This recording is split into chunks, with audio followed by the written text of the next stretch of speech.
Hello there, Georgie. Welcome to Think About It Reviews, where we're talking about the 2017 version of Stephen King's It.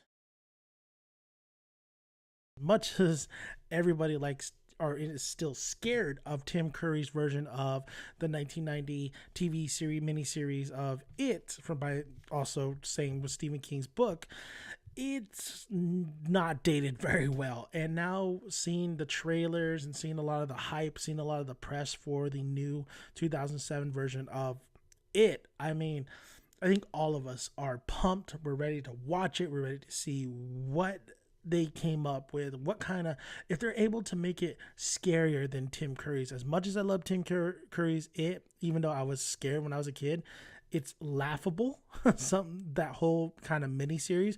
Yeah, Tim Curry still delivers a great performance, but Ken Skarsgård delivered a great performance as Pennywise the Clown, and the answer is yes, but there is some liberties. There is some things that he does that maybe I wouldn't necessarily would agree on if I was directing it. That's the thing.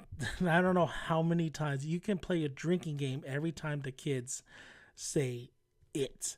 I will say though, the kids remind me, I think it's like this after Stranger Things happened, they really want to get great actors for kid roles if they're having like the bunch. Like the trailers, we open with Bill's younger brother Georgie being actually led down the sewer, or not led down the sewer, but basically being tempted or being really persuaded to grab his boat that pretty much almost went down the sewer by Pennywise the Clown. Now, Pennywise the Clown is terrorizing these particular kids too. Not only these kids, but other kids. But he's really setting his sights on the Losers Club. And the Losers Club consists of Bill, Richie, Ben, Bev, Stan, Mike, Eddie. So the Losers Club, I've noticed, after Stranger Things, they really got a great core cast for the kids. I think the kids did a fantastic job in this film. I think they're likable. I think that they, especially Richie, I thought Richie was the best thing in this movie. He really brought the comic relief. Him and Eddie's, in the trailers, they were really kind of like overlapping each other with their lines, but I think it worked in the film, and I think it worked with these two kids. I think all of them had great chemistry. I liked everybody who was cast in here. I really felt sincere with Ben. I really felt sincere with Bill. Bill really took over that kind of leadership role. I really liked Bev and her bringing and mixing all the group. I really like the situations that the kids are put upon and what they do. There is some moments where I think the horror cliches come into the movie where they make stupid decisions, and that's the problem with it. It's never feels scary. It just delivers on the visuals, are absolutely gorgeous. I thought the visuals were A+ in here. I thought the direction was A+. I thought visuals and direction really made this film, and it makes me really want to watch it again because there's a lot of things that they really took the time to really showcase and set up a lot of things in the film, and I really appreciate that. There's a particular scene that I caught with Bev where that happens later on during the film, but they set it up really nicely. I really thought this was just such a beautiful film, and it really had that. There's a house that looks like a really classic abandoned creepy house that I was like, damn, that looks so good. And Pennywise the Clown himself is a much needed update from Tim Curry's Pennywise.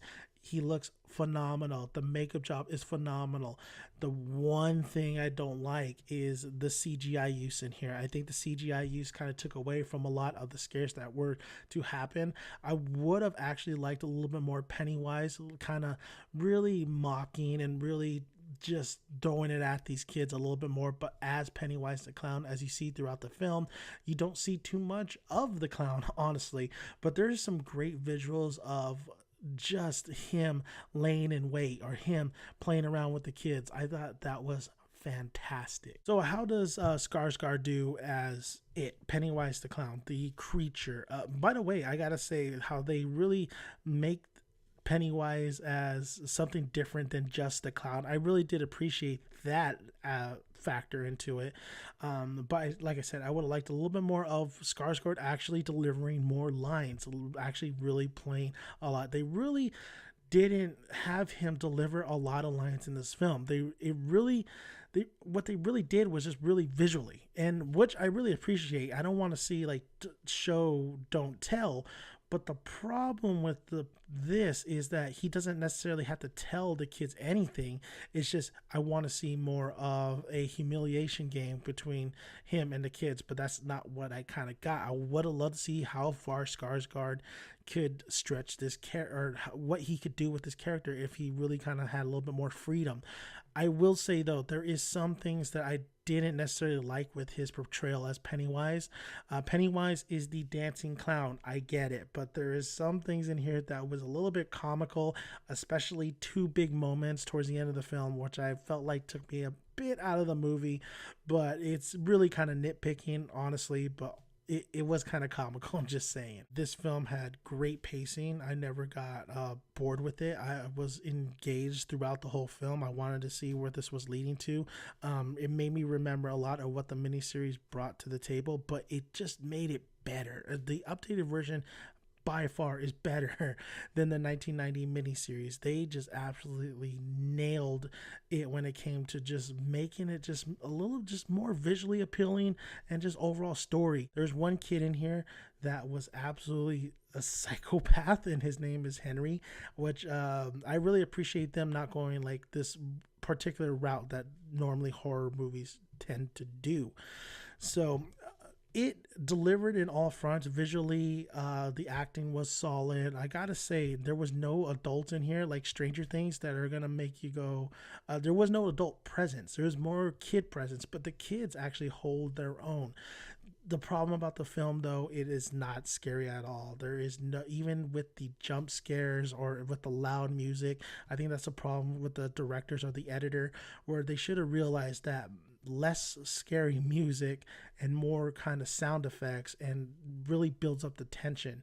And I would have loved if the director or the writers would have gave a little bit Skarsgård a little bit more to do other than look menacing. I would have loved him to actually be Pennywise a little bit more in the film. We didn't get too much of Pennywise in here, but overall it delivers. It's a great film. I'm definitely going to go check it out again. I assume you guys really enjoyed it. If not, then let me know down in the comments section below.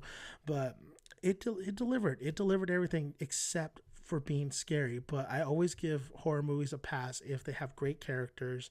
Visually is great, direction is great, and it nailed that on all fronts. But scary, it is not. But what a good film. What a great horror film to come in the year of 2017, which we need more films like this, visually stunning, like The Conjuring and I guess you can say Insidious and stuff. But thank you guys for listening. If you guys haven't already, check out the channel. Check out all the videos that we have. There's going to be more movie reviews on the way. Super Nerd 81's working on some stuff. So this is a brand new dawn of the era kind of type stuff. This is the Two Geeks review. And like I always say, grab a tick, grab a seat. Make sure you get some good popcorn. See you at the cinema. Georgia.